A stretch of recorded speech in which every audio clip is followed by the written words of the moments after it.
बिस्मिल्लाहिर्रहमानिर्रहीम। आज की इस अहम वीडियो के अंदर हम बयान करेंगे, अगर कोई शख्स साहिब निसाब है या कोई शख्स गरीब है लेकिन उसके पास इस वक्त पैसा मौजूद नहीं है और वो कुर्बानी करना चाहता है, तो क्या वो कर्ज लेकर कुर्बानी कर सकता है या नहीं कर सकता।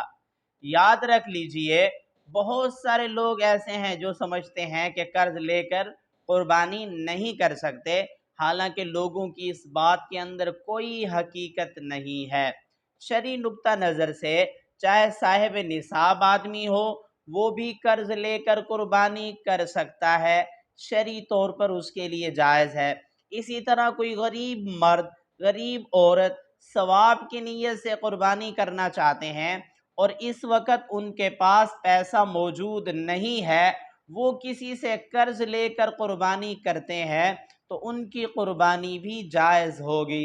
यानी चाहे साहिब निसाब आदमी हो या गैर साहिब निसाब हो, मर्द हो या औरत हो, किसी से भी कर्ज लेकर कुर्बानी करना जायज़ है। मेरी दुआ है अल्लाह रब्बुल इज़्ज़त से अल्लाह ताला हमारी कुर्बानियों को कबूल फरमाए।